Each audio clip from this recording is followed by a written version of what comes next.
Bien, alors pour la séance d'aujourd'hui, je me suis dit que c'était une occasion de refaire une synthèse sur l'ensemble de ce que nous avons vu au premier semestre, d'enchaîner donc avec le rappel qui a été fait du point de vue, disons, strictement cognitif sur la question de l'analogie. Et je vais donc vous proposer ici de rappeler l'ensemble des fonctions de l'analogie. Et si j'ai le temps, j'introduirai un nouvel exemple d'un cas intéressant d'analogie argumentative. On verra si j'ai le temps d'aller jusque-là.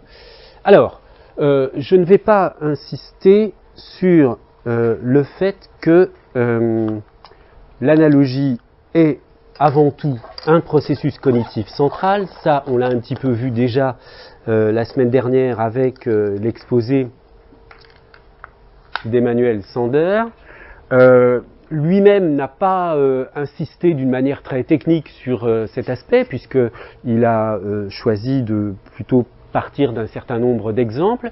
Sauf erreur, il n'avait pas, je ne sais même pas s'il a cité Gentner dans son exposé, qui est pourtant quelqu'un que lui-même connaît personnellement très bien, et qui est, je vous le rappelle, donc l'auteur, disons, de référence sur la question de l'analogie au sens où l'entend la psychologie cognitive. Donc, cette idée du processus cognitif analogique qui a été vraiment développée à partir de ce livre-là, je vous le rappelle. Hein, je rappelle tout ça aussi pour les étudiants du séminaire qui n'ont pas participé au premier semestre. Donc il y a eu ce livre très important, en 2001, qui est vraiment une sorte de point de départ des études sur l'analogie en sciences cognitives. L'analogie est définie donc comme un mapping de structure, donc une projection entre un domaine source et un domaine cible. Le domaine source ayant des aspects connus et ces aspects connus sont inférés sur le domaine cible. Alors cela se présente de la façon suivante, avec donc, vous voyez, une source ici, base, une cible target et donc un alignement structural qui peut conduire à percevoir dans la cible un élément qui n'était pas visible au départ et qui était présent dans la source. Hein. Et puis là, la célèbre analogie de Rutherford sur le système solaire et le noyau, enfin la structure de l'atome. Bien, alors, je ne vais pas revenir sur ce point, simplement je le rappelle parce que c'est quand même le point de départ de toute cette réflexion, l'idée étant que ce processus cognitif de l'analogie, entendu au sens large, c'est-à-dire pas seulement le raisonnement par analogie, mais également la catégorisation, comme vous l'a bien montré Emmanuel Sander la semaine dernière, c'est un processus cognitif central. C'est vraiment, sans cela, on ne peut pas penser, on ne peut pas organiser l'environnement, c'est vraiment un processus cognitif central chez l'homme. L'idée défendue par dans le cadre de ce séminaire, dans le cadre d'un certain nombre de mes recherches, c'est l'idée que si c'est un processus cognitif central, c'est un processus qui doit avoir des conséquences sur l'organisation des langues, sur la pratique des langues, sur l'organisation des discours, etc. etc. Alors, seulement ça suppose la mise en place d'un certain nombre de concepts, dont la distinction entre similarité et analogie. Alors, ça c'est vraiment un choix de terminologie. Hein. Ce que j'appelle analogie, c'est un processus d'identification.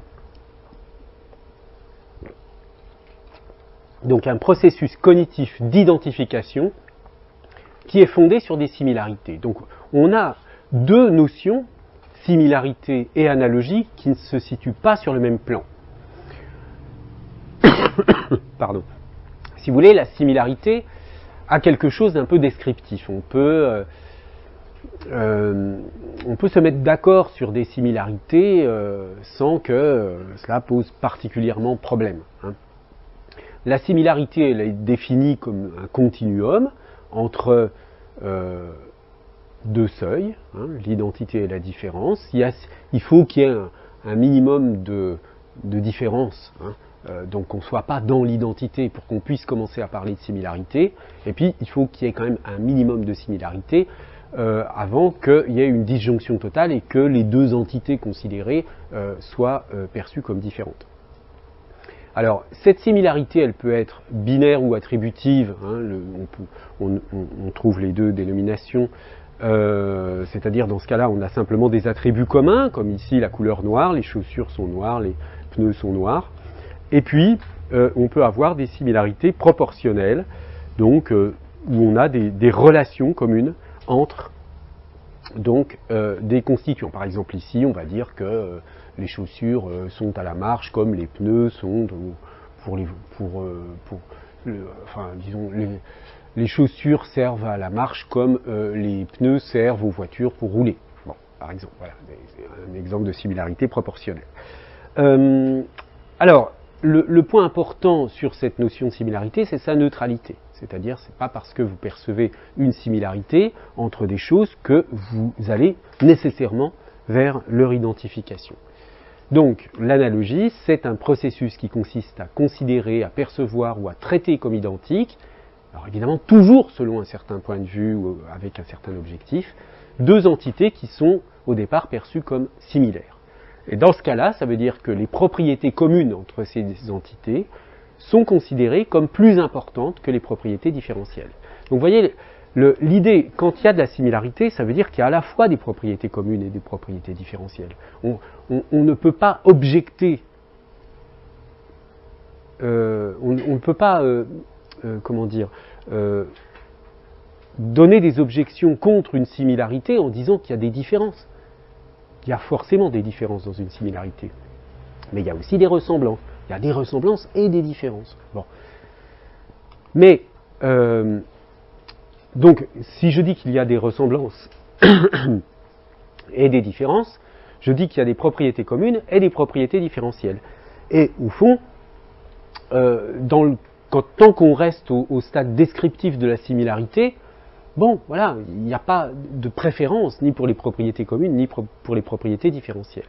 En revanche, quand on fait le saut de l'analogie, c'est-à-dire le saut de l'identification, eh bien, on estime, pour toutes sortes de raisons, que les propriétés communes sont plus importantes que les propriétés différentielles. Alors, il y a un point de détail, un point technique, disons, mais sur lequel je ne vais pas m'arrêter, en plus là c'est pas très visible, c'est que le processus, vous voyez, le processus de la notion de similarité, là, elle est un continuum. Eh bien, le processus d'identification, lui aussi, peut être un continuum, c'est-à-dire que une identification qui conduit à une analogie peut être plus ou moins forte ou faible. Elle peut être plus ou moins forte ou faible à partir d'une similarité qui peut elle-même être plus ou moins forte ou faible. Mais je passe sur ce point technique. Alors, grosso modo, la linguistique analogique, disons la problématique de l'analogie en linguistique, couvre les problèmes. Alors, je laisse de côté le point de vue strictement cognitif de Gentner, mais donc l'analogie va prendre en considération les phénomènes de catégorisation ou de conceptualisation, mais aussi tous les phénomènes d'iconicité, et qu'il s'agisse d'iconicité diagrammatique ou d'iconicité d'image. Et cela, si vous voulez, ça n'est pas tellement pris en considération. Vous voyez, disons que ce genre de problématique, en particulier l'iconicité d'image, c'est-à-dire par exemple le symbolisme phonétique, mais je vais y revenir, ce ne sont pas du tout des problèmes pris en considération par les psychologues qui s'intéressent à l'analogie. Pas tellement parce qu'ils auraient des objections, enfin je veux dire, j'en ai déjà parlé avec Emmanuel Sander, plutôt d'accord avec l'idée qu'on place les similarités entre signifiant et signifié, c'est-à-dire les cas de symbolisme phonétique, on les considère comme des cas d'analogie. Simplement, il se trouve que, pour des raisons diverses, c'est un type de problématique qui n'appartient pas, qui n'est pas prise en considération par, disons, la conception en psychologie cognitive de l'analogie. Donc, on arrive à cette définition de l'analogie, processus cognitif d'identification, reposant sur une relation de similarité, binaire ou proportionnelle, objective ou projective, c'est-à-dire soit c'est une représentation des individus, soit la similarité, elle existe effectivement dans la nature, entre deux ou plusieurs entités, voilà. Et là, je la présente ici vraiment comme au départ comme un processus cognitif individuel, effectué par un individu singulier dans un contexte singulier. Alors, j'avais eu l'occasion de vous le dire au tout début de l'année, peut-être j'y reviendrai plus tard, mais c'est vrai que c'est quand même un autre sujet. Si vous voulez, certes l'analogie est un processus central, mais il y a quand même un autre processus absolument fondamental qui joue dans les langues, et pas seulement dans les langues, mais qui est un processus de fusion ou de synthèse. Et au fond, si l'analogie repose sur la relation de similarité, eh bien, cet autre processus cognitif central qu'est ce que j'appelle la synthèse, c'est-à-dire le fait d'avoir deux, trois ou plusieurs éléments et de les considérer comme un seul tout. De la même manière que, par exemple, je sais pas, en syntaxe, vous avez un syntagme nominal, déterminant non expansion, et l'ensemble, vous le percevez comme un tout, qui va être remplaçable, par exemple, par un pronom. Ce processus cognitif-là, qui consiste à faire ce que les psychologues appellent parfois des chunks, des petits blocs comme ça, c'est caractéristique du fonctionnement de notre mémoire, eh bien, c'est un autre processus cognitif fondamental, mais qui repose cette fois-ci sur une relation de contiguïté. Donc, pour l'instant, nous, on ne travaille que sur l'analogie, mais ça n'est que la moitié de l'histoire, l'analogie. Une moitié importante, mais c'est quand même que la moitié. Alors, il faut distinguer également deux choses. Donc, je parle bien de similarité ici au niveau des structures, si vous voulez, et pas d'analogie. Mais un certain nombre d'auteurs, notamment Itkkonen,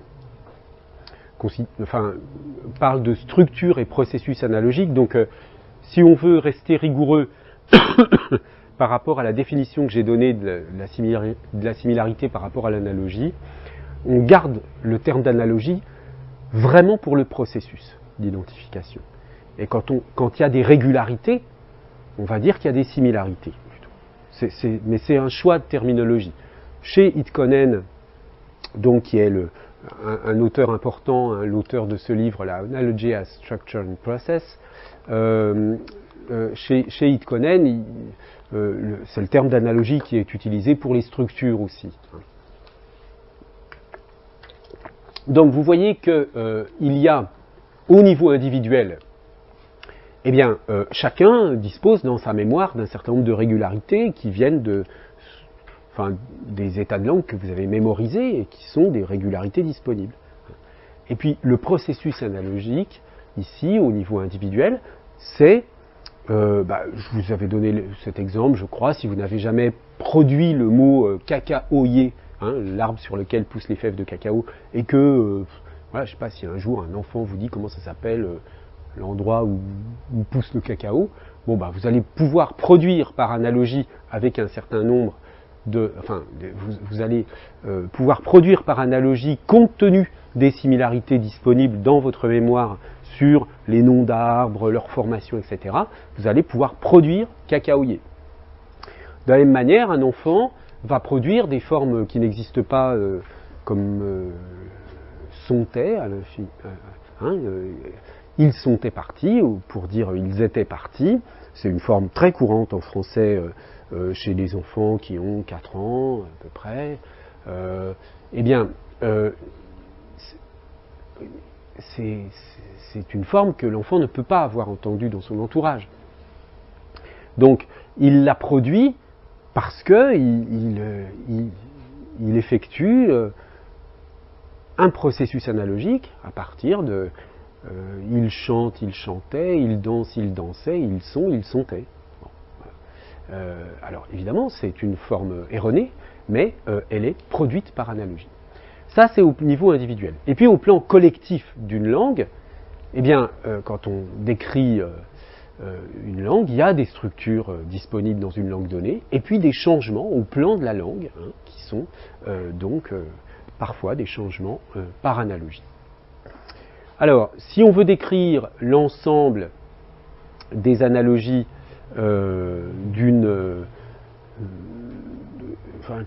qui sont susceptibles d'être manifestées dans les langues et dans les discours, on peut effectuer un tableau à double entrée, comme ça, avec des éléments de base. Hein, là, on en a retenu un certain nombre. Les événements sensorimoteurs, c'est-à-dire la réalisation et la production des signifiants, hein, la réception et la production des signifiants, les signifiants, les signifiés, le signe, hein, l'association des signifiants et des signifiés, les concepts et les référents. Et puis, ici, AHO nomme l'analogie homogène, AHE analogie hétérogène, et vous voyez que vous avez comme ça une sorte de description de l'ensemble des possibilités d'analogie qu'on peut avoir à partir de similarités, soit entre signifiants, événements sensorimoteurs, signifiés, etc. etc. Hein. Donc les analogies homogènes, ce sont des analogies entre éléments de même nature, et les analogies hétérogènes, des analogies entre éléments de nature différente. Bien alors, toutes les cases de ce tableau ne sont pas pertinentes, hein, il y a des cas qui correspondent à rien, qui ne sont pas intéressants du tout, mais disons que c'est le tableau maximal qu'on puisse avoir, sachant qu'ici on peut ajouter, si vous voulez, les analogies entre phrases, textes, etc. etc. Hein. Là, ce sont vraiment les éléments minimaux. Alors, les outils descriptifs, les éléments d'analyse utiles pour décrire les analogies sont, outre l'opposition entre analogies homogènes et hétérogènes, je laisse un peu de côté les homo-hétérogènes qui sont un cas un petit peu intermédiaire entre les deux, on a le niveau de l'analogie, hein, c'est-à-dire il y a des analogies comme les correspondances transmodales qui sont d'un niveau assez bas, c'est-à-dire au plan cognitif, c'est-à-dire de niveau proche de la sensorialité, et puis des analogies qui sont plus conceptuelles, hein, de plus haut niveau.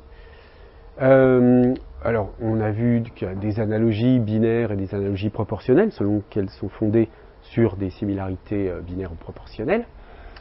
Tout à l'heure, je parlais de similarités objectives ou projectives. Bon, en termes d'analogie, on peut parler d'analogie d'essence quand les analogies se produisent dans la nature réellement, et d'analogie de représentation quand elles sont de simples représentations.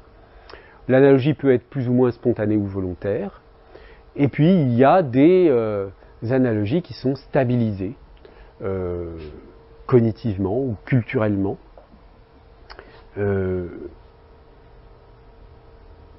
Et qui donc sont spécifiques à des groupes d'individus ou à des cultures.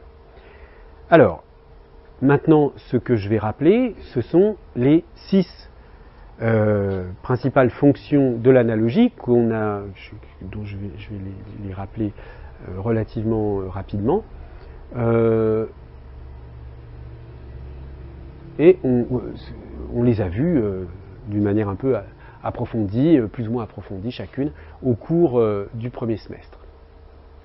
Alors, la fonction de catégorisation, c'est vraiment, si vous voulez, la fonction élémentaire de l'analogie. Il y a toujours, dès qu'il y a une analogie, il y a toujours une forme ou une autre de catégorisation. C'est-à-dire, on verra même dans la fonction argumentative de l'analogie, il y a une dimension de catégorisation. C'est en quelque sorte, si vous voulez, la fonction cognitive élémentaire, la catégorisation, quel que soit le niveau auquel on se situe. Donc dans ce cas-là, dire qu'il y a une analogie entre deux éléments X et Y, ça signifie qu'ils appartiennent à la même catégorie. Alors, ces catégories peuvent être des catégories de sens, hein, des concepts, des signifiés, grammaticaux ou lexicaux. Comme ce sont des catégories de sens, qu'il s'agisse de signifiés grammaticaux, lexicaux ou de concepts, on a affaire à des analogies homogènes. On va avoir un concept qui va être analogue à un autre concept qui vont appartenir à la même catégorie conceptuelle. Et puis c'est une analogie plutôt de haut niveau. Alors que quand on prend en considération des catégories de formes, c'est-à-dire les phonèmes, eh bien on a aussi affaire à une analogie homogène, mais cette fois-ci de bas niveau, hein, puisque là, ce qui est en jeu, c'est la question de la perception. J'ai dû déjà vous donner cet exemple, mais quand vous avez affaire à des langues que vous ne connaissez pas bien, et on a un certain nombre d'étudiantes chinoises ici, quand vous entendez les sons du chinois et que vous ne parlez pas du tout cette langue, vous ne pouvez même pas voir les catégories de sons. Vous ne pouvez même pas les répéter, à peine les répéter, vous ne voyez pas la différence entre deux tons, etc. etc. Donc ces catégories formelles des phonèmes, ce sont des réalités de notre système cognitif, hein, mais au niveau de la perception. Et puis ensuite, il y a les catégories qui regroupent forme et sens, donc les signes, les unités lexicales, les phrases, les textes. Hein. Je vous l'ai dit, une bonne partie des études littéraires revient à faire des études de catégorisation portant sur des textes. À savoir où s'arrêtent les frontières génériques, les frontières de style, les frontières d'époque, etc., etc., sur des critères plus ou moins explicites de catégorisation. Des auteurs anciens du début du XXe, comme Frey et Bally, parlaient d'instinct analogique, hein, pour ce genre de catégorisation. Vous voyez, l'exemple, c'est un exemple pris à Frey, la grammaire des fautes, très bon livre. Hein. Dans haut le cœur, haut tend à être interprété comme un substantif. D'où l'erreur qu'il observe. Il m'a pris un haut de cœur. D'accord ? Voilà, c'est une catégorisation qui est à l'origine de cette faute. Deuxième type de fonction, la fonction de régularisation, la fonction régularisatrice. Donc là, on est complètement dans ce qui vient d'être expliqué par... c'est comment votre prénom? Je me souviens. Pauline Aupier, voilà, qui correspond à l'idée qu'on a des paradigmes et que ces paradigmes connaissent une certaine régularité. En diachronie, vous connaissez, je rappelle cet exemple célèbre qui vient de Saussure, et qui montre bien la différence entre une évolution phonétique et une évolution par analogie. Vous aviez en latin, donc, ce couple, cet accusatif, hein, de onos, onosem, comme honorator, oratorem, d'accord, donc une certaine régularité, si vous voulez, on ajoute m, hein, mais alors, c'est pas... Vous voyez que, en fait, si je le formule sous forme d'une règle, en disant j'ajoute m, je formule une règle, hein, un peu à la façon de la grammaire générative. J'ai l'impression de donner des règles. Mais en fait, dire une règle, on n'a pas besoin de se dire qu'on a des règles dans la tête. Il suffit de se dire qu'on a les paradigmes, c'est-à-dire les régularités, et la règle vient toute seule des régularités. Elle est une sorte de conséquence des régularités. Pardon. Alors, ce qui s'est produit dans cet exemple donné par Saussure, c'est que donc à une certaine époque, il y a eu un phénomène qu'on appelle le rotacisme, qui a fait que le S intervocalique là s'est transformé en R. Du coup, au lieu de prononcer onosème, on a peu à peu, et ça c'est de l'évolution phonétique, hein, le phonème s'est un peu déformé à la faveur de changements dans les tendances de la prononciation, et on a fini par prononcer onorème. Alors on avait à ce moment-là un couple onos, onorème, orator, oratorème, donc ici quelque chose d'irrégulier. Alors si les anomalistes avaient entièrement raison, l'histoire de la langue se serait arrêtée là. Hein, je veux dire, on aurait continué de dire onos, onorème. Sauf que, à un moment donné, a émergé la forme honor, par analogie à des formes de type orator, qui permettait de rétablir une sorte de parallélisme, vous voyez, honor, honorem comme orator, oratorem, qui évidemment est beaucoup plus régulier que honor, honosem. Que onos, honorem. Hein. D'accord? Ici, on avait onos, honorem, et petit à petit, la forme onos a été supplantée par la forme honor. Donc, ici, il ne s'agit pas d'une modification de la prononciation du R, hein, qui se serait du S qui se serait petit à petit transformé en R, mais on a eu des formes concurrentes. On s'imagine que à une époque du latin, certains utilisaient pour le nominatif onos, d'autres honor.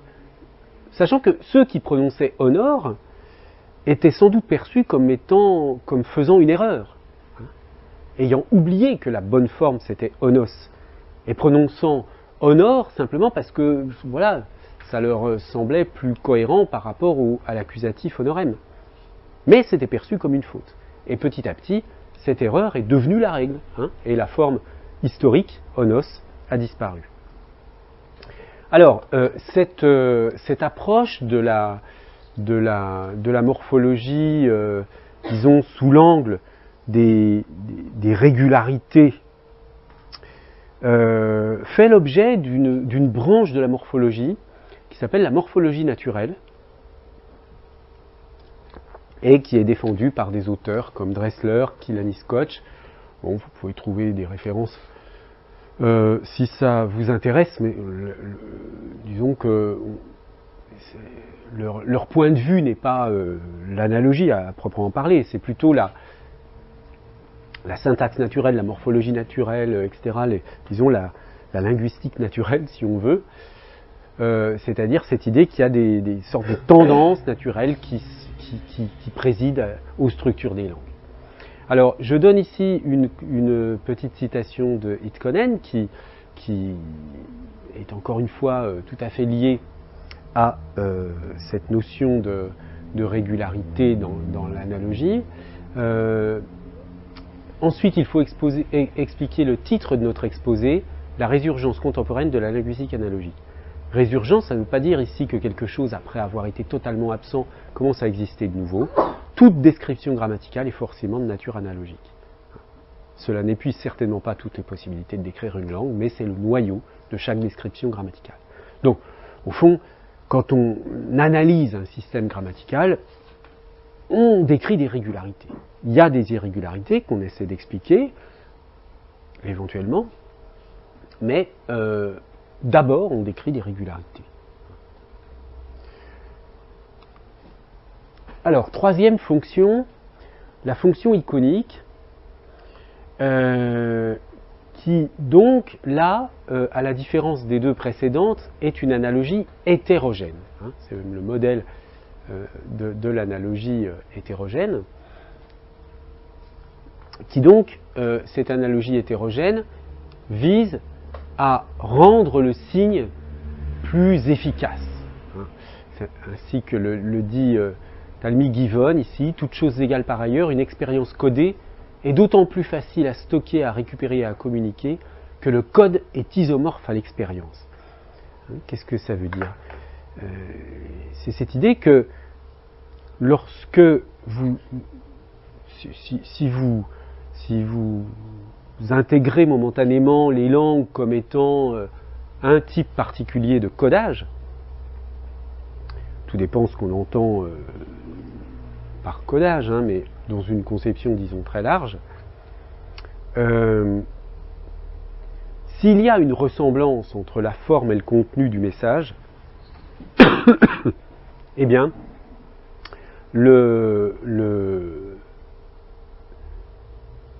s'il y a une ressemblance entre la forme et le contenu du message, ce message sera plus facilement mémorisé, plus facilement transmis, etc., etc. Donc c'est une caractéristique qui provient là aussi des propriétés de nos systèmes cognitifs. Hein. Plus les choses sont iconiques, enfin plus les structures linguistiques sont iconiques, plus elles seront faciles à manipuler. Mais ça ne peut pas être non plus une loi impérative, mais ça fait partie, disons, de ce qui va structurer les langues.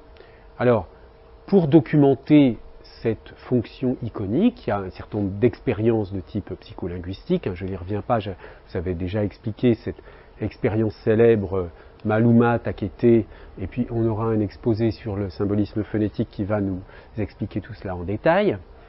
Mais là, il y a, si vous voulez, beaucoup de travaux sur ce sujet. On parle parfois, pour les unités qui ont une valeur phonosémantique dans les langues, on parle parfois de submorphèmes. Bon, je ne vais pas insister sur ce concept aujourd'hui, mais disons que ce type d'analyse conduit à pousser l'analyse morphologique au-delà du niveau du morphème. Hein. C'est-à-dire le niveau du morphème au sens traditionnel du terme permet des commutations. Hein, c'est comme ça qu'on repère les morphèmes. Bon, il y a des éléments qui ont une valeur sémantique stable, iconique ou pas, mais bon, là en l'occurrence je parle de celles qui ont une valeur iconique, mais qui ont des possibilités de commutation limitées, mais qui malgré tout ont une valeur sémantique stable. Et c'est dans ce cas-là qu'on peut être amené à parler de submorphèmes. Alors, outre ces expériences de type psycholinguistique, on a des descriptions du système, du symbolisme phonétique dans les langues, descriptions anciennes ou plus récentes, et puis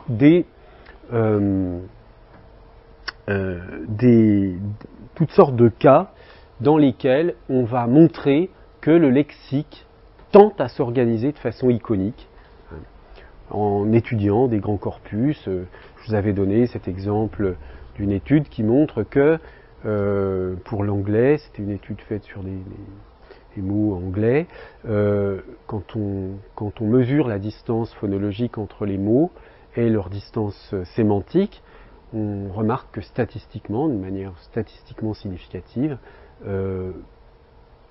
si les mots sont éloignés phonologiquement, ils sont aussi éloignés sémantiquement. Et s'ils sont proches phonologiquement, ils sont aussi proches sémantiquement. Alors, c'est une étude une étude de Monaghan. Là, Monaghan et ses collègues en 2014 qui a montré cela. Là, bon, on essaie de le faire pour le français, voir si ça marche aussi, en essayant d'éviter un certain nombre de fragilités, de faiblesses de l'étude de Monaghan. Et puis il y a beaucoup de travaux aujourd'hui à la fois dans la psychologie cognitive ou la philosophie cognitive contemporaine, de travaux sur les correspondances transmodales, cross-modal correspondences, qui sont, si vous voulez, tous les cas où une sensorialité d'un certain type vous évoque une sensorialité d'un autre type. une musique, un son vous évoque des images visuelles, un parfum vous évoque un son, etc., etc. Donc d'une certaine façon, le symbolisme phonétique, qui correspond à l'idée que des sons évoquent des images, plutôt, hein, ou tout au moins des significations, puisque ce ne sont pas forcément des images. Hein,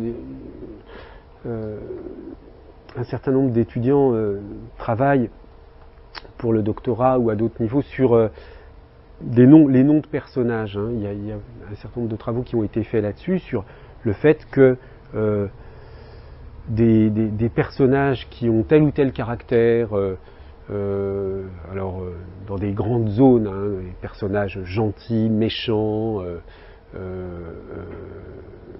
agressifs, doux, calmes, etc. Hein,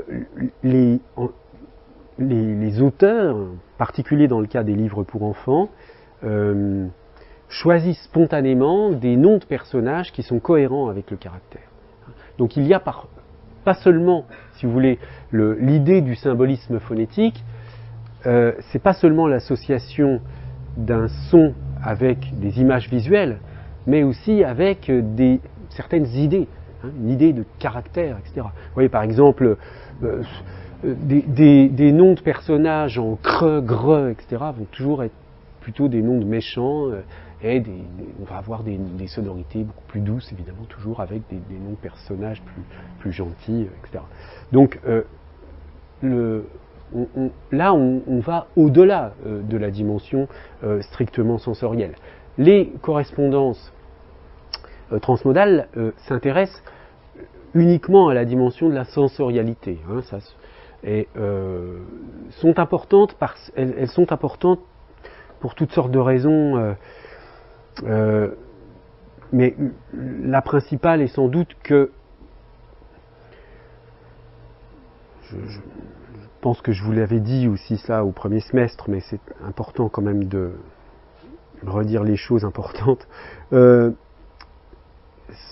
C'est peut-être le début de l'abstraction, c'est-à-dire que à partir du moment où vous avez ce déplacement sensoriel qui fait que, à partir d'un son, vous percevez une forme, c'est quelque chose qui est sensoriel. C'est-à-dire, les gens, quand on les interroge sur Maluma, Takete, hein, les deux formes, la forme arrondie que tout le monde va appeler Maluma et la forme angulaire que tout le monde va appeler Takete, les gens sont incapables de vous dire pourquoi ils choisissent ça. C'est évident, enfin, oui, ça fait pointu Takete et ça fait rond de dire Maluma, mais c'est pas une explication, on ne peut pas. Donc, si vous voulez, c'est notre système cognitif sur ces plans sensoriels qui établit des liens comme ça. C'est une forme de savoir non conscient. C'est un savoir puisque c'est partagé. Donc il y a une vérité là-dedans. Hein. C'est là quand c'est partagé comme ça. Il y a une vérité dans ce lien entre des sons et des formes. C'est purement sensoriel, c'est pas intellectualisé, c'est pas conceptualisé. Donc c'est sensoriel, mais comme on passe d'une modalité sensorielle à l'autre, comme on est, j'allais dire, dans une sorte de traduction, on traduit du son en image. Eh bien, c'est cela qui est peut-être déjà le début d'une abstraction. À partir du moment où vous quittez une sensorialité enfin, pas où vous quittez, où vous associez une sensorialité à une autre, il y a un début d'opération qui pourtant reste sensoriel, mais qui met en jeu quelque chose qui va au-delà du sensoriel. Donc, c'est pour cela que je pense que un certain nombre d'auteurs pensent que c'est peut-être le précurseur des capacités abstractives de l'être humain.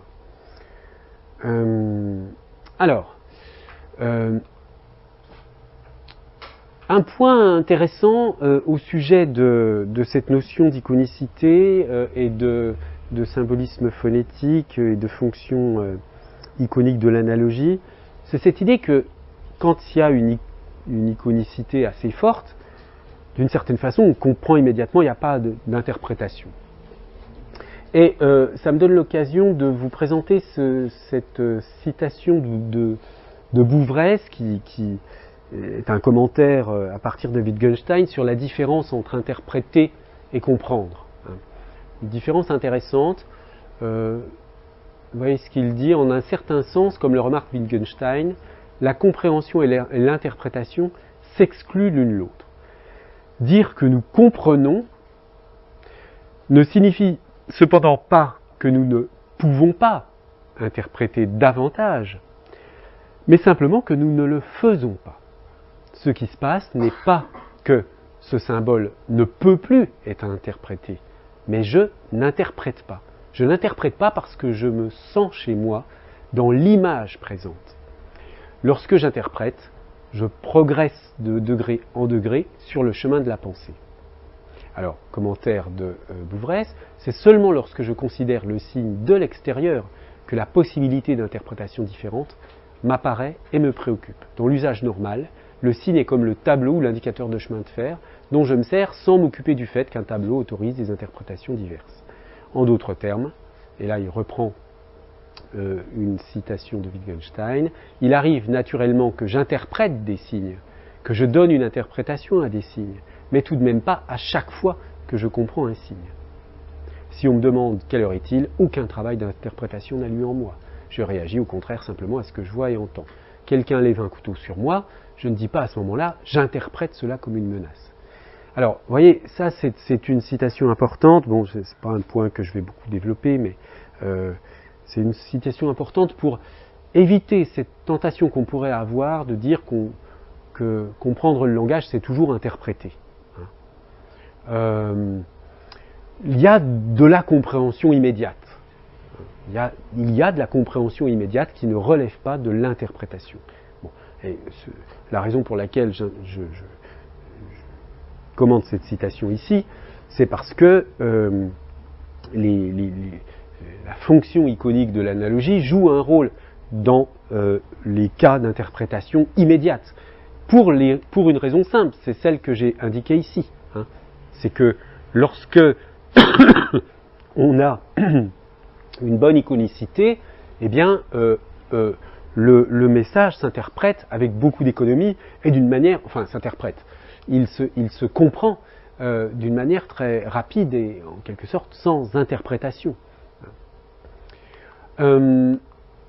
Et donc, si on veut donner à la notion d'interprétation une valeur, disons, plus précise, un contenu plus précis, il me semble utile de distinguer interprétation et compréhension. On n'interprète pas toujours les signes. Parfois, on les comprend sans avoir besoin de les interpréter. Alors, quatrième fonction, la fonction figurative. Alors, on en a parlé un petit peu longuement, ça nous a amené à repenser un petit peu différemment la notion de métaphore, peut-être. Je rappelle simplement que le lien avec l'analogie dans cette notion de fonction figurative, c'est l'idée que donc, un certain nombre d'expressions linguistiques nous produisent un effet d'image. Or, quand on dit un effet d'image, même si la limitation à la dimension visuelle est un peu de trop, mais bon, je vois difficilement comment y échapper à ce stade, mais donc cette notion d'impression d'image produite par des mots, encore une fois, ça n'est pas quelque chose d'évident. Ça n'est pas quelque chose d'évident du point de vue du processus cognitif, encore une fois. C'est quelque chose de très évident du point de vue du savoir spontané sur les langues. C'est-à-dire que chacun comprend ce que veut dire une expression imagée, figurée. Bon, Voilà, on sait que couper les ponts, c'est imagé par rapport à dire cesser toute relation. Bon. Mais il n'empêche que lorsque j'ai un effet d'image, il se passe quelque chose de particulier. Alors, je le rapporte à l'analogie parce que le concept même d'image a quelque chose à voir fondamentalement avec l'analogie. Hein. Du point de vue, si vous voulez, simplement de la psychologie cognitive, il y a un codage de l'expérience visuelle qui est analogue. Hein. Bon, c'est-à-dire que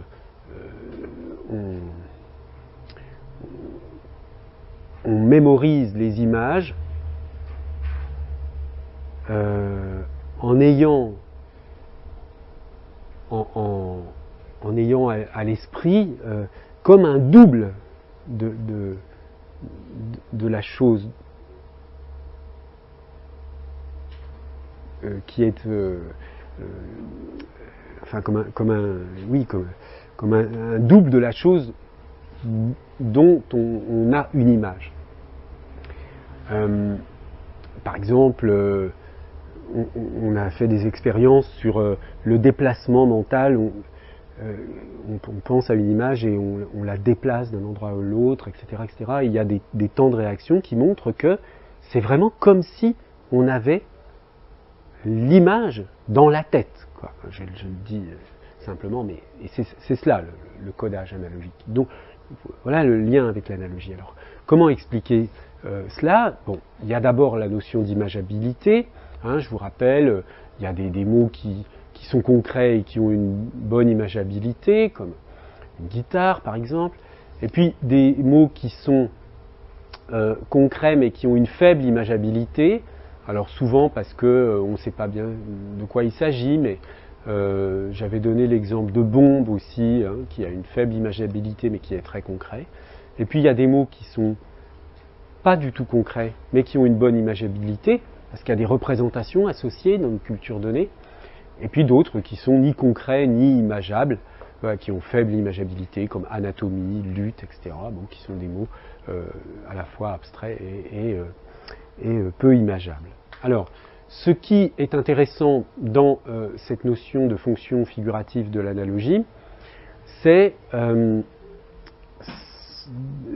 d'être conduit à montrer que tout ce qu'on appelle métaphore ne produit pas nécessairement une impression d'analogie, une impression d'image, pardon.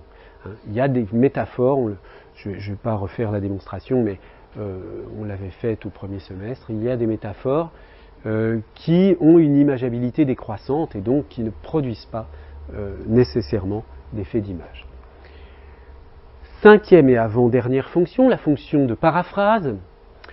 Alors, j'avais bien distingué la paraphrase intralinguistique de la paraphrase interlinguistique, donc entre deux langues différentes, qui est la traduction.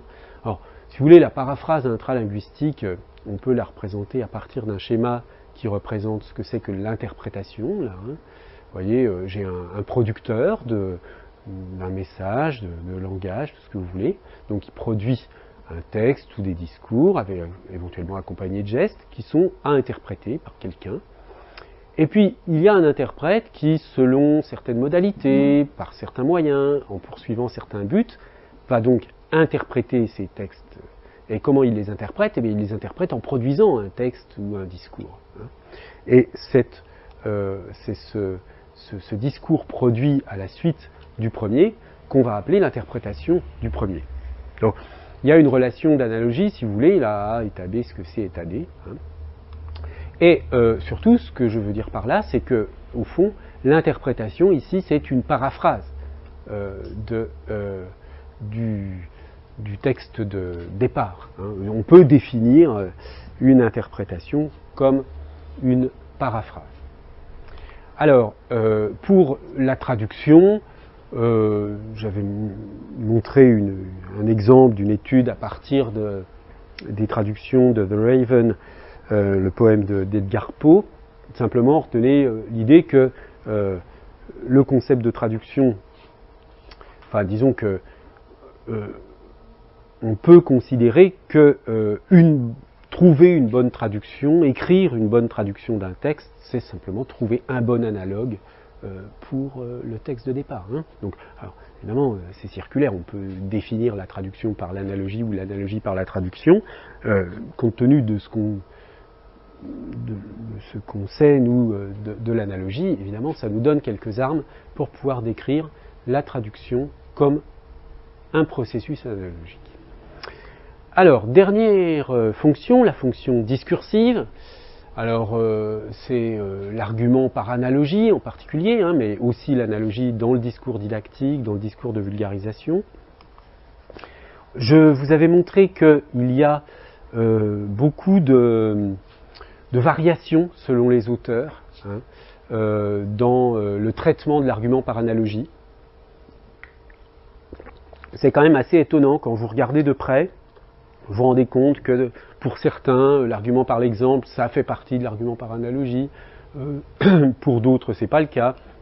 Certains distinguent la métaphore, d'autres non, etc., etc. Il y a une grande dispersion, alors que, au fond, tout le monde est d'accord sur le fait qu'on a besoin, dans les théories de l'argumentation, d'un argument par analogie, mais la délimitation nette de cet argument est très imparfaite. Alors, je vais terminer en vous parlant d'un usage particulier de l'analogie et de l'argumentation par analogie, d'un usage particulier dans le discours contre l'avortement. Alors, on avait travaillé sur l'Holocauste animal, cette fois-ci c'est une autre utilisation de l'Holocauste, qui est le fait de dire que l'avortement est un crime, est éventuellement un crime contre l'humanité, et que donc on peut se fonder sur cette analogie ou cette catégorisation, hein, c'est tout le problème, pour considérer, pour condamner l'avortement. Alors vous voyez ici le genre d'images qu'on va trouver dans la propagande anti-avortement, hein, deux nazis qui disent « je ne suis pas un meurtrier parce que les juifs ne sont pas vraiment un peuple », et puis là, une femme qui va avorter, ce n'est pas un meurtre parce que les enfants ne sont pas des gens. Enfin, voilà. Alors, on va donc voir comment l'argumentation par analogie est utilisée chez ces auteurs. Alors, est-ce que... Ouais. En général, on nous répond toujours, mais si vous êtes contraire, vous ne le faites pas, c'est bon, c'est votre choix, mais vous ne pouvez pas imposer votre opinion aux autres. Vous devez laisser la liberté de choix aux autres. Eh bien voilà, ça c'est l'erreur fondamentale. C'est que l'avortement, c'est le meurtre d'un enfant. Et donc ça c'est pas une opinion, c'est pas mon opinion, c'est pas notre opinion, c'est une évidence, c'est une chose claire et nette. Donc c'est pour ça que nous devons continuer à manifester pour cela. Voilà, donc un exemple typique hein, du discours anti-avortement, il n'y a même pas de question, c'est une évidence, donc la militante là, en question ne se rend pas compte qu'elle pratique, elle effectue une analogie entre deux situations. Alors elle ne se rend pas compte, peut-être que si, elle le fait peut-être consciemment. Hein. Ce qui est certain, c'est que donc cet argument, par analogie, l'analogie donc entre l'avortement et l'Holocauste, ou entre le fait de tuer des animaux dans des abattoirs et l'Holocauste, ce type d'analogie n'est pas forcément valide, mais en tout cas, il est très couramment utilisé et toujours susceptible d'emporter l'adhésion. Alors, regardons d'un peu plus près les analogies dans les polémiques liées à la question de l'avortement. En général, l'argumentation anti-avortement, repose sur ce raisonnement. Hein. Vous avez deux prémisses. Première prémisse, si un être humain si un être a droit à la vie, causer directement sa mort quand on peut l'éviter, c'est immoral. Deuxième prémisse, le fœtus a droit à la vie. Première conclusion, donc avorter, donc causer directement la mort d'un fœtus quand on peut l'éviter est immoral. Troisième prémisse, bon, mais ça, les deux dernières sont évidentes. Avorter cause directement la mort d'un fœtus alors qu'on peut l'éviter. Conclusion 2, avorter est immoral. Hein. Alors,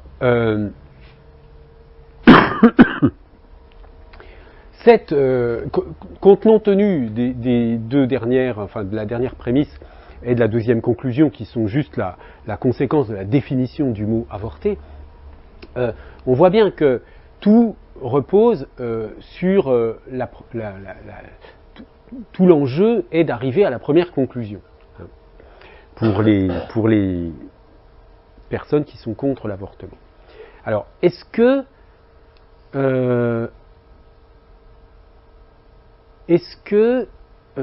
cette conclusion est évitable? Puisque ce que plaident les gens pro-life, pro-vie, c'est que si on légalise l'avortement, c'est au fond légaliser le meurtre, puisque avorter est un meurtre. D'accord ? Donc, dans tous les cas, si vous voulez, on voit bien que ces partisans, enfin, ces opposants à l'avortement, effectuent une analogie qui a à la fois une fonction de catégorisation, puisque on met la catégorie on met l'événement avortement dans la catégorie générale des meurtres, hein, c'est un type de meurtre, donc c'est une catégorisation. Mais on a aussi une fonction argumentative. D'accord ? C'est dans ce sens-là que je vous disais tout à l'heure que la catégorisation, c'est une sorte d'opération élémentaire. Il y a toujours une catégorisation sous-jacente, mais il y a parfois une fonction en plus. Hein. Donc, dans ce cas-là, il y a à la fois une fonction de catégorisation, mais également une fonction argumentative. Alors, en général, tout le débat repose sur la deuxième prémisse. Et les débats entre pro et anti-avortement vont reposer là-dessus. Est-ce que le fœtus, c'est un être vivant ou pas, à partir de quand, etc. etc. Alors, par exemple, vous voyez ce site-là, c'est un extrait d'un site du ministère, hein, je crois, éducationfrancetv.fr. C'est une petite présentation visant à exposer le point de vue, disons, officiel de la France sur le sujet. Les croyances et coutumes religieuses sont souvent les principales raisons de cette animosité envers l'IVG. Hein, je précise pour les étudiants étrangères, ça veut dire l'avortement, enfin interruption volontaire de grossesse. Certains considèrent le fœtus comme un être humain à part entière, doté d'une âme ou d'une conscience. Pour eux, l'avortement est un meurtre. Pourtant, la science n'est pas de cet avis, puisqu'une étude du Royal College of Obstetricians, sortie en 2010, conclut que le cerveau d'un fœtus n'est pas formé avant 24 semaines. Il ne ressent donc pas la douleur et ne manifeste aucun signe de conscience. À ce stade, il n'est pas considéré comme un être humain. Bon, alors, c'est un peu facile de s'abriter derrière ce type d'argument, parce que c'est un argument relativement, disons, enfin, l'avancée de la science peut modifier cette connaissance, mais en tout cas, ça ne calme pas du tout les gens qui sont qui sont contre l'avortement, parce que, si vous voulez, ils estiment que, comment dire, il n'y a pas de certitude, que peut-être qu'il y a de la vie dans ce fœtus, etc., etc. Alors, en fait, une bonne stratégie, c'est de renoncer à attaquer cette prémisse, hein. C'est-à-dire que cette prémisse, le fœtus a droit à la vie, est défendue par les anti-avortements, d'accord ? Et en général, naïvement, les gens qui sont pro-avortement vont essayer de dire mais non, un fœtus jusqu'à un certain âge, il n'est pas vraiment vivant. Mais c'est quand même toujours un peu difficile à argumenter. Donc une bonne stratégie, c'est plutôt d'attaquer la première prémisse et au fond de concéder que oui, le fœtus a droit à la vie, c'est pas un problème. Alors comment on le fait? Alors évidemment, c'est pas évident, parce que comment on peut s'opposer à l'idée que causer la mort d'un être qui a droit à la vie ne serait pas forcément immoral? On parle bien d'un être qui a droit à la vie, pas Hitler, voilà. Alors, il faut distinguer deux types d'actions morales. C'est une distinction classique en philosophie morale. Il y a les actions obligatoires, où là, c'est vraiment immoral de ne pas les faire, ces actions. Par exemple, s'il y a quelqu'un qui est en train de se noyer devant vous et que vous avez une bouée à côté et que vous pouvez la lancer, cette bouée, c'est vraiment immoral de ne pas le faire. C'est criminel même, on pourrait même vous accuser, d'accord? Par contre, à l'action obligatoire s'oppose l'action surérogatoire. C'est-à-dire, là, c'est permis de ne pas la faire. C'est-à-dire que si quelqu'un est en train de se noyer dans une mer déchaînée, que vous savez moyennement bien nager, est-ce qu'on va vous reprocher de ne pas avoir sauté dans la mer pour essayer de sauver la personne au risque de votre vie? Eh non, on ne va pas vous le reprocher. Si vous le faites, si vous êtes un super nageur, vous le faites, vous réussissez, bravo, ça va être magnifique. Mais on ne peut pas estimer que dans une situation comme ça, il était moralement obligatoire de le faire. D'accord? D'où la différence donc entre une action obligatoire et une action surérogatoire. D'accord? Autres exemples, bien sûr, vous pouvez consacrer votre existence à la lutte contre la faim dans le monde, ou au SDF, etc. Mais c'est bien, c'est très moral de le faire, mais ce n'est pas immoral de ne pas le faire. Parce que vous avez le droit de choisir votre vie comme vous voulez, et voilà. Bon. Donc, ce qu'on va essayer de montrer, c'est que garder un enfant dont on est enceinte, c'est une action surérogatoire. C'est-à-dire c'est quelque chose qu'on peut faire, c'est bien, mais on n'est pas obligé de le faire. Alors, seulement, là je vous le présente d'une manière purement théorique, c'est assez difficile à argumenter. D'où l'intérêt d'une analogie célèbre dans ce type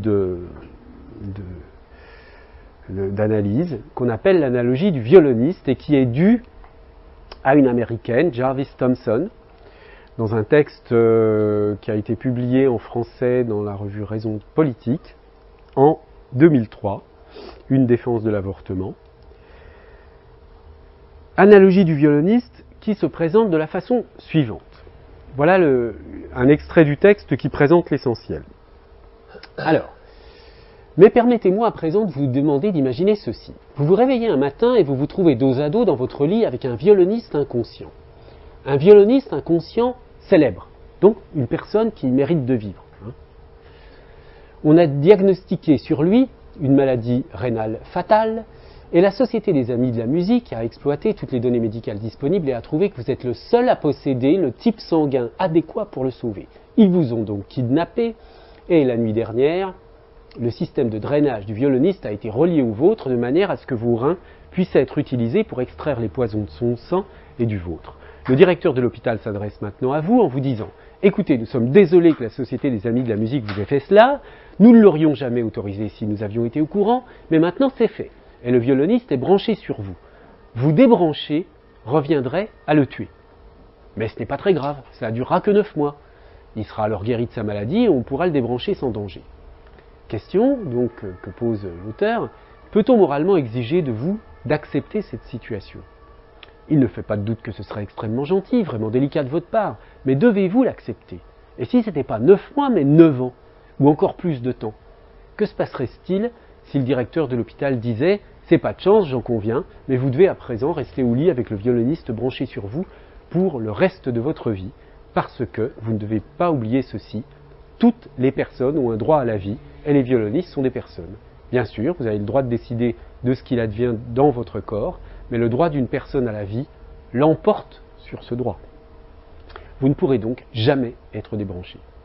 J'imagine que vous considéreriez ce discours comme outrageant, ce qui suggère que quelque chose ne va vraiment pas dans l'argumentation en apparence plausible que j'ai mentionnée il y a un instant.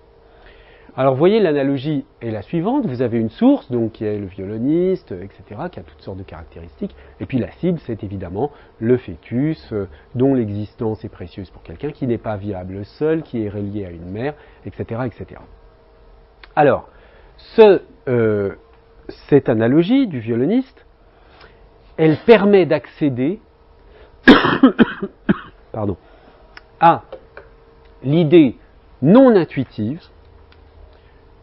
C'est vrai que ce n'est pas du tout une idée intuitive, selon laquelle causer directement la mort d'un être qui a droit à la vie n'est pas nécessairement immoral. Et donc, de comprendre que ne pas avorter, c'est un acte surérogatoire. Il y a, dans ce cas-là, comme dans le cas du violoniste, si vous voulez, un conflit entre deux droits. Entre le droit à la vie, du fœtus ou du violoniste, et puis le droit à l'autonomie de la mère ou de la personne qui est branchée. Donc, on comprend bien que dans l'affaire du violoniste, même si ça paraît comme ça un peu bizarre, on a besoin de cette situation pour se rendre compte que, c'est une sorte d'expérience de pensée, pour se rendre compte que si vous étiez dans cette situation-là, si on vous demandait de rester branché, mettons 2-3 heures au violoniste, ce serait quand même très vache de dire non, j'ai autre chose à faire, j'ai piscine, je me débranche tout de suite. Bon, donc la question qui va se poser, c'est à partir de quand ça devient immoral de ne pas accepter? Est-ce que c'est à partir de 2 semaines, 3 semaines, 6 mois? Ça va devenir... On voit bien qu'il y a un moment donné où c'est pas immoral de dire bah non, je suis désolé, j'ai une vie, j'ai des choses à faire, c'est dommage pour ce violoniste, mais moi j'y suis pour rien, et voilà. Donc, le parallèle avec la question de l'avortement est évident, puisque là, vous allez me dire, oui, mais j'y suis pour rien, les femmes qui sont enceintes, ils sont pour quelque chose. Bah, non, pas toujours, il y a des tas de situations, c'est justement là où les questions d'avortement se posent, des femmes qui se retrouvent enceintes et qui n'ont pas choisi, qui par accident ou par toutes sortes de raisons. Et c'est précisément dans ces cas-là que la question de l'avortement se pose. Donc le fait de savoir si on a choisi ou non cette situation est bien tout à fait pertinent. Bon, vous voyez que c'est vraiment un conflit entre deux droits. Et qu'au fond, on voit bien que cette prémisse-là, de dire que puisque le fœtus a droit à la vie, ce serait obligatoirement immoral de causer directement sa mort quand on peut l'éviter, ben non, pas forcément. Pas forcément. C'est un acte surérogatoire. Et l'exemple disons que cette analogie du violoniste nous permet d'en prendre conscience d'une manière plus aiguë. Alors, sur cette fonction argumentative de l'analogie, je referai quelques conclusions de la façon suivante. Il y a donc une fonction primaire dans l'analogie qui est la fonction de catégorisation.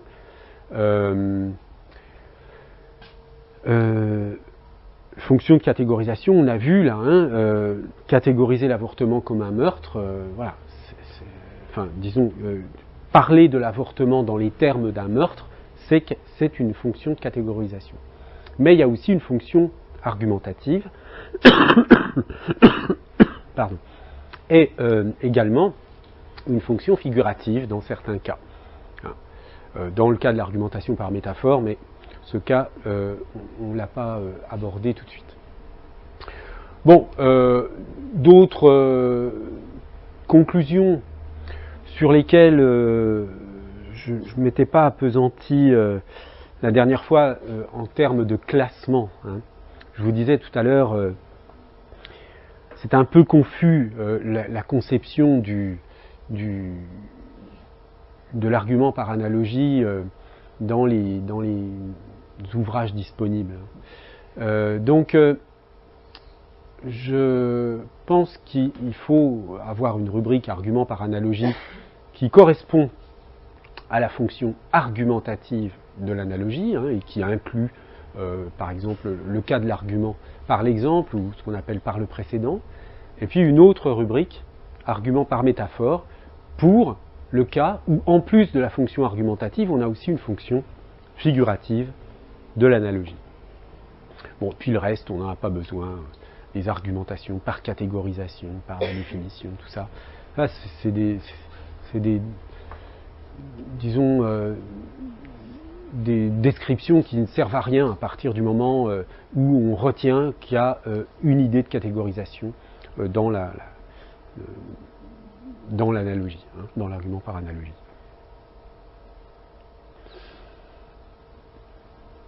Bon, ce qu'on a vu aussi, c'est que certes, l'argument par analogie peut avoir un objectif de manipulation.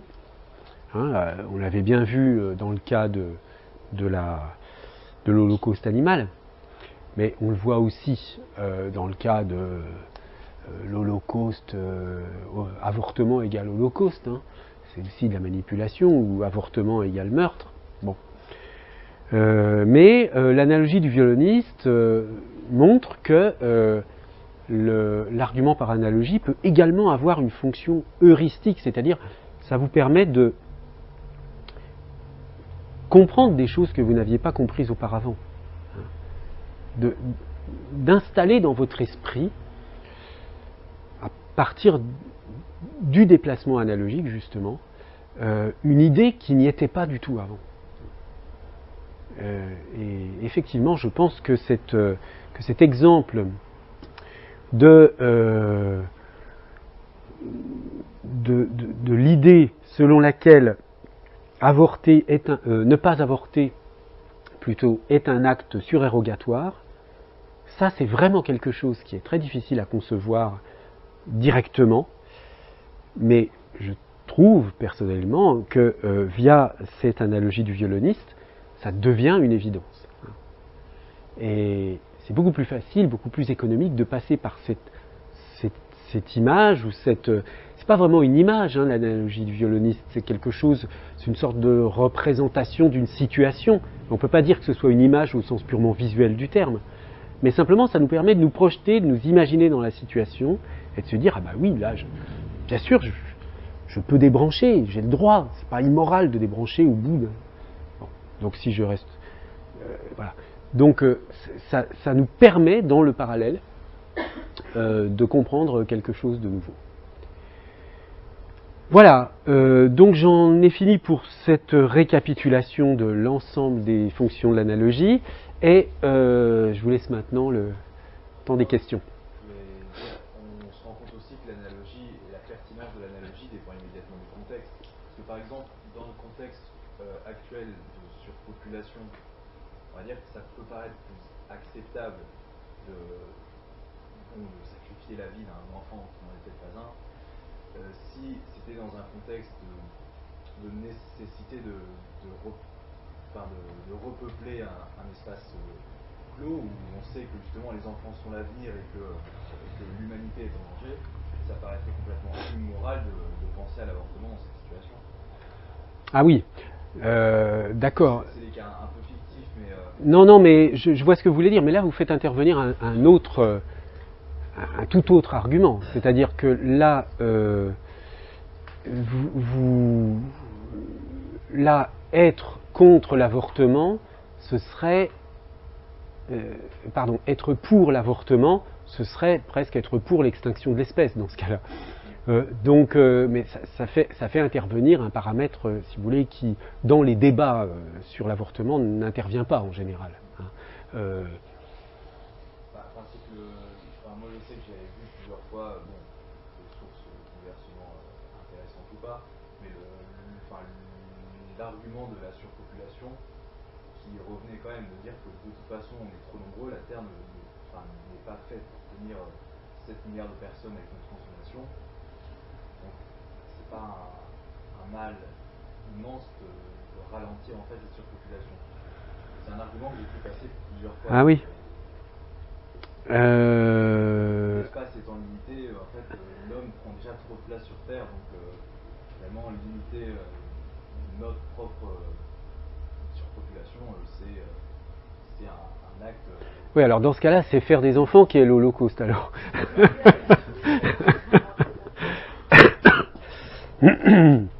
D'accord, ouais, je vois. Mais disons que donc là, c'est un argument pro-avortement. Hein, mais ce qui m'intéressait ici, c'était de voir comment contrer les arguments anti-avortement à partir de leurs argumentations. Parce que là, évidemment, ça fait intervenir un paramètre supplémentaire. D'autres remarques ? Ok, alors on va jeter un coup d'œil sur le... Ah, merci. Bon, très bien, vous m'avez rempli le petit tableau. Donc la semaine prochaine, nous avons 2 exposés. Donc, alors comment on prononce Xiangfeng Kong ? Oui, c'est vous, pardon. Est-ce que vous pouvez nous dire de quoi vous allez nous parler la semaine prochaine ? Il s'agit des termes d'emprunt pour la linguistique par analogie. Les termes d'emprunt. Ah oui, c'est ça, les termes empruntés par des linguistes dans leur langage technique, c'est ça. Les linguistes, oui.